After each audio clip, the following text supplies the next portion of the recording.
Good morning, my name is Stephen Capaldo and it is Wednesday, July 31st, 2024. Thank you for watching.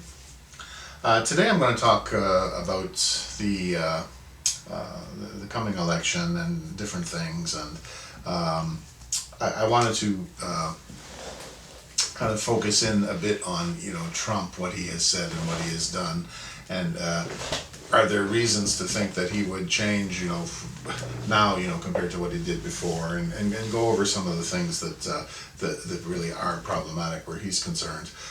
The way it stands now is the Democrats, regardless of their candidate, they're not offering a great deal, and a lot of it leads really down a very destructive path. And the thing with Trump is that there are a couple of big things that have been very problematic with Trump, and one of them was the opening the door to COVID, and he didn't go as far as lockdowns and forcing people to take vaccinations and forcing them to wear masks and this and that. He didn't go that far, but he didn't stop it. He opened the door to what the Biden administration has done as far as all of these extreme measures are concerned during coronavirus.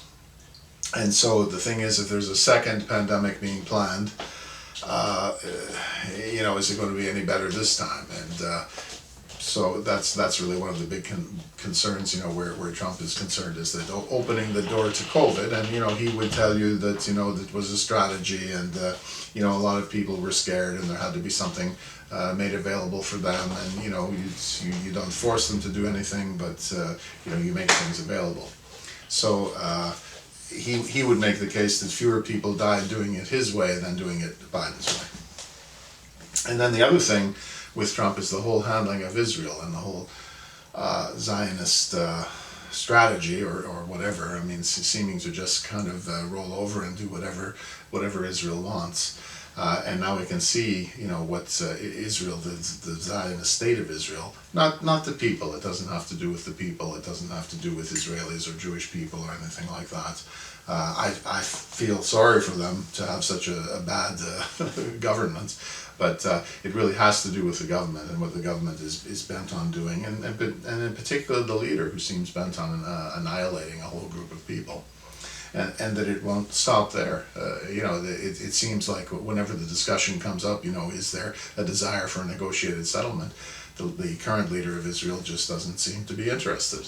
It's in having any discussion of stopping settlements or ceasefire or humanitarian aid, doesn't seem to be very interested in any of that.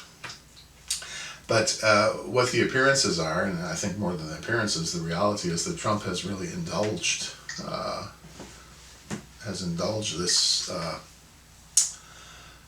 this course of action, for a long time now. And then he would say that that's a strategy, that basically he's planning something behind the scenes, but after so many years of basically pandering in public, to Israel and giving them what they want.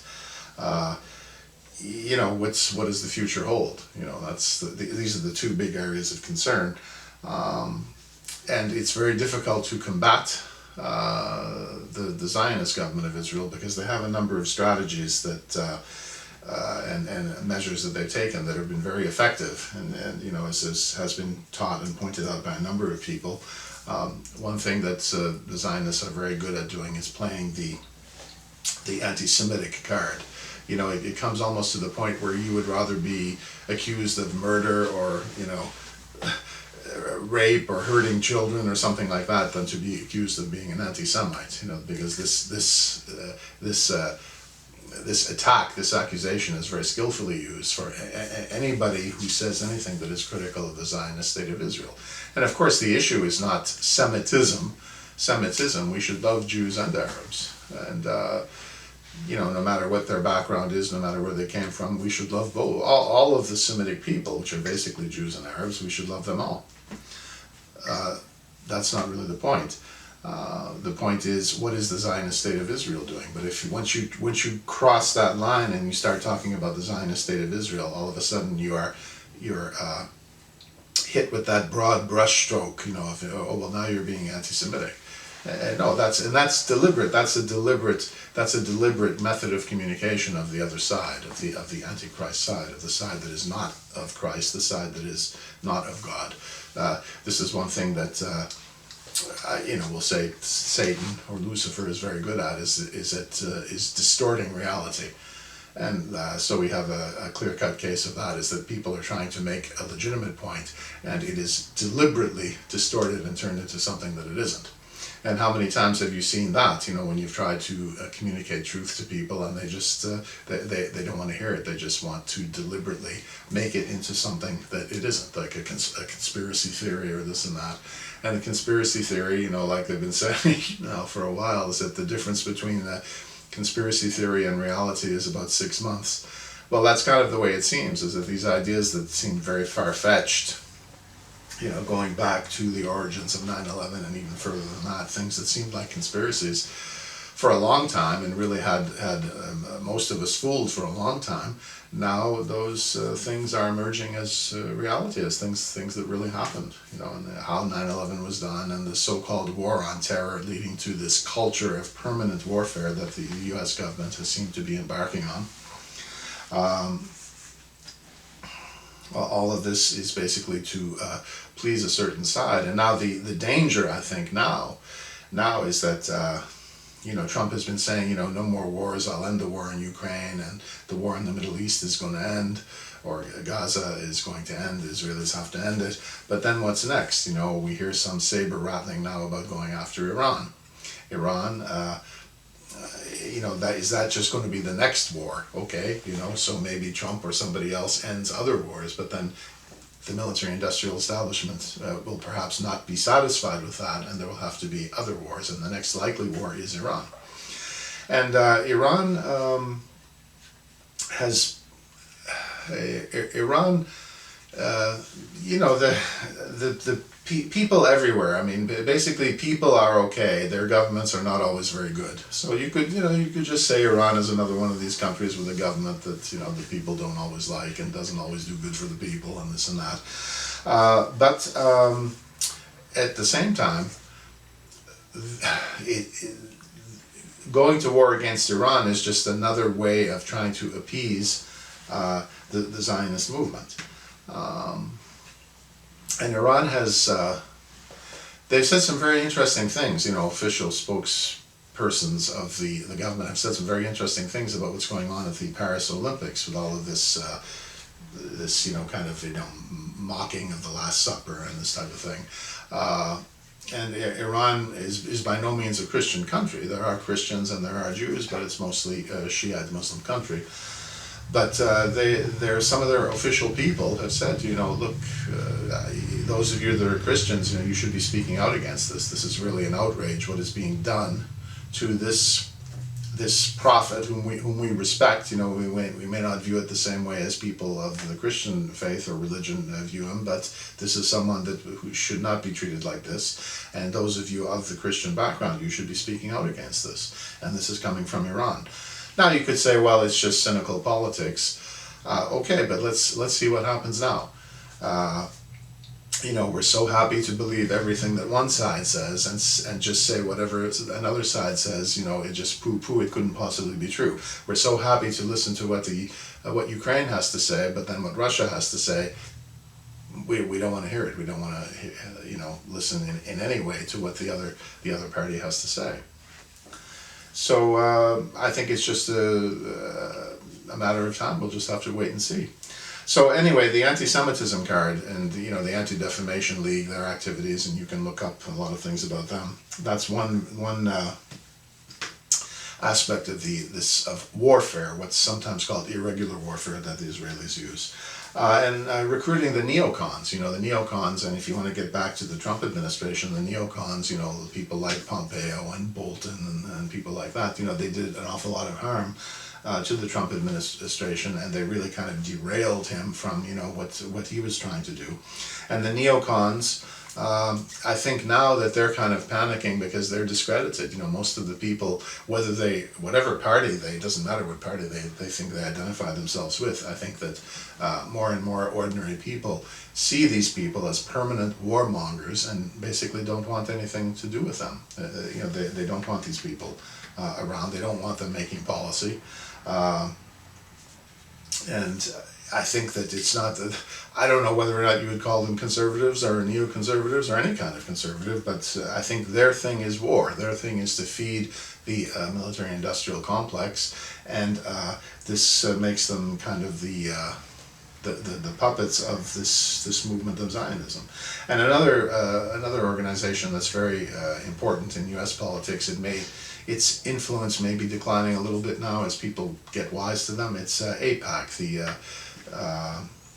the American Israeli Political Action Committee, and they give money to political candidates, and they monitor their voting, and as long as you are good little boy, good little girl, and you vote the right way and say the right things to the press, then you get money, and you have a much bigger chance of getting elected or re-elected. And we know how corrupt the system is. We know how much the system depends on money, and you're not going to get elected without money.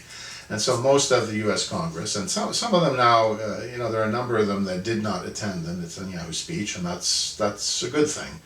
But still, most of them have accepted AIPAC and accepted their money, and they've been only too happy to go along and feed their own lusts. And AIPAC knows, money talks. Money makes the political system go around and round, right?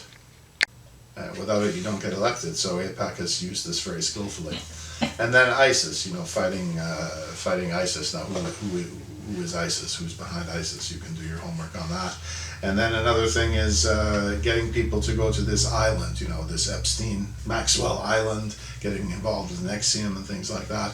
Anybody who has gone to that island basically is lost, and is thoroughly compromised. And this is one of the tactics: is to get as many people, to bribe as many people as possible, to be able to extort or blackmail as many people as possible. And this is how, if you want to go back in history, the U.S. President Woodrow Wilson, he really was the one who was presiding over all of this, beginning of the income tax and the Federal Reserve and all of this stuff. When the U.S. started to make a precipitous decline, it had begun before that, but when the U.S. really started to go downhill, Wilson was president, and there are a lot of strong rumors to the effect that they were able to blackmail him, that he was having some kind of relationship that was frowned upon, and so he just had to play along. And I think there is evidence, in some of his writings that he regretted what he did, and he realized that some of the actions that he had taken did nothing to help the U.S., but it did help. It did help the Zionist movement, and which was also very active in promoting the Russian Revolution around that time.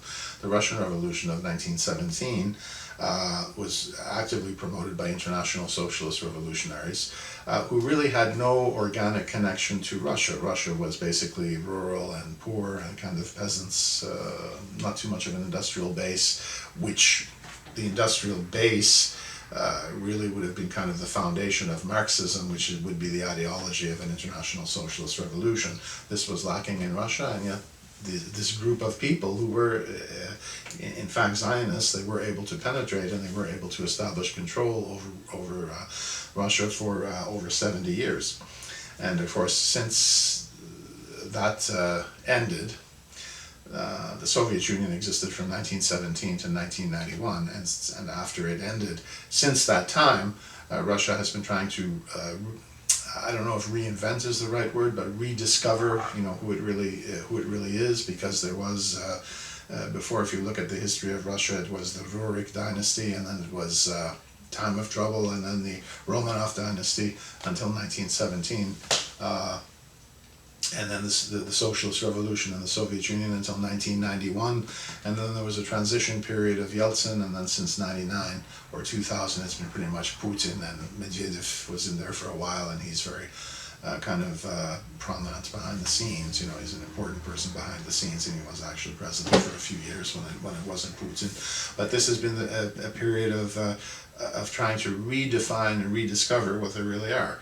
And they've had to do this, and it's been a very painful process, a lot of growing pains, because of this intervention and interregnum, you know, this divide that the International Socialist Revolutionaries established in Russia, separating Russia from its imperial czarist past, and I'm not saying that was perfect either, but separating the people from that past and establishing this kind of false, you know, kind of totalitarian government for a long time, and then that ended, and now who is Russia?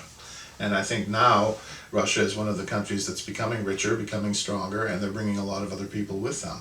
You know, they're bringing, they're working very closely, as you know, with China and Iran and North Korea and a whole bunch of countries in the Middle East and across North Africa and other places. Russia is leading the way now. They've come from the ashes, if you want to look at it that way, and they're establishing a Eurasian space, a Eurasian region. You know, there's the Americas, there's the European Union, but now there's this space known as Eurasia, which is cooperating on many fronts and is going to de-dollarize, displace, replace the US dollar as the international medium of exchange. They're working in areas of technical and political and financial cooperation, military cooperation, and this is certainly not a good thing for the U.S. the way things are going. And even, you know, a lot of people want to bring Trump back, thinking he can solve all the problems. Well, can he? How would he handle that? I mean, can he do anything about that? And maybe there's you know, maybe the U.S. just has to accommodate, you know, what's happening. There's been a shift in power because the U.S. has allowed itself to be corroded and corrupted. You know, maybe the U.S. has a different role in the world. The U.S. can still be a very important country in this new alignment, this, you know, BRICS, Eurasian alignment environment. But it's going to take some humility, and it's going to take some real leadership to say, you know, we can't really be the only number one, you know, the so-called unipolar, you know, leader of the world. And, you know, because we've made a mess of things, you know, we've tried to impose our rules on the world and then change the rules when we wanted to change them, and fought all kinds of wars. And what have we accomplished in the end? Other countries are rising up, and they are turning away from the U.S. And that should really concern people. And is it going to concern the average voter? I don't know. Is it going to concern people, you know, that are looking at the candidates, Trump and presumably Harris, and you know, are people going to think a little bit more deeply than, you know, being on the radical left, or, you know, being blue MAGA or red MAGA, you know, extreme left, extreme right? Are they going to think a little more deeply about that and think about the real issues of what's been happening in the world? And at the center of a lot of this fermentation of a whole new reality is the Zionist movement. I'm not saying they're the only ones involved. They have a lot of help from, you know, the Vatican and the Jesuits and the bloodline families. They're all kind of in collusion. But you know, this has been a big problem, and it's one where Trump, you know, has been very much exposed as being almost, you know, just really in the pocket of the Zionists, and he's got this is a big chance for him, because the Democrats really this time right now, they don't really have anything useful to offer. So this is a chance for Trump to reinvent himself, for him to be kind of redeemed or reborn or whatever you want to call it, and really do something good. And that's really kind of the main point that I was trying to make in this message, is that this is kind of a crossroads for him. He could come back and kind of establish himself as the good guy, or he could just go on and on with you know, another pandemic and more appeasing the Zionists, and just be worse than ever. It will be up to him. And a lot of people, and I thought it was funny, you know, he was saying, he was appealing to Christians. Oh, Christians, you know, you have to vote. I love Christians. I'm a Christian. You have to vote. Well, most Christians have been part of this Zionist problem, and especially not just the congregations that fall for it, but it's the pastors that don't do anything to stand up to the Darby Scofield misinterpretation, deliberate misinterpretation of Scripture, of the difference between biblical Israel and Zionist Israel. And it's mostly the pastors that feed into this, and now Trump is counting on them. And in general, a lot of people are taking another look at Trump because of this background of coronavirus and Zionism, the twin plague for him. A lot of people are saying, well, does it really matter anymore? I mean, that's it's something that you have to look inside yourself and your own conscience and just make a decision. Is Trump really in a position? Is he really going to try to reinvent himself and end up to be one of the good guys? Because with all of this other stuff that's been going on, he just looks like another part of the problem, and another part of this scripted and very unpleasant reality that that people are suffering with, and we're going to suffer for a while. But as individuals, you can still come to Christ. You can come to Christ and you can know Christ, and that's the biggest thing you can do now, and to spread that love, spread the divine love of Christ. And just all of the divine, spiritual, positive things that you can bring to your life and to bring to other people through Christ.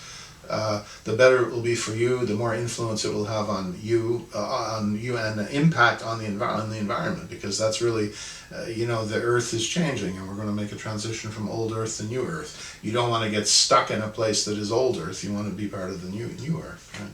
You want to be rising spiritually. And so the Christian Zionist pastors, this is the Israelis have been able to skillfully use them, along with anti-Semitism, the neocons, AIPAC, ISIS, Epstein, Maxwell, and the last two I'll just touch on them briefly because I'm about at time. Is the mainstream media. Mainstream media. It's funny, they used to be called fake news. They're still called fake news, and now why even? It's not even fake. They're just it's just ridiculous, and some of, and especially the way that they're reporting this recent thing about the young Druze soccer players, that were hit, and who did it and how that all happened. They're just deliberately being ambiguous and unclear about what happened, and trying to cover themselves at every point, so that they're never held responsible for anything. They're never held responsible for doing something that would displease the powers that shouldn't be. The way the MSM, mainstream media, is handling themselves is truly, it's not just fake. I mean, it really is. It's disgusting, right? It's enough to make you sick, right? And then the military, which always seems to be ready to step in and just do whatever the Zionist state of Israel would like them to do. And of course that would have to stop. If the situation is going to improve, that would have to stop. So anyway, all of that to say is that there's a big decision. Well, you can ignore politics, and in the end, this is not about politics. This is about a spiritual battle. And it's basically the forces of Christ and the forces of Antichrist. This is basically the spiritual battle. But on the road to the resolution of that spiritual battle, you have events that happen in the 3D, 4D world, and one of these events is this election that's coming up.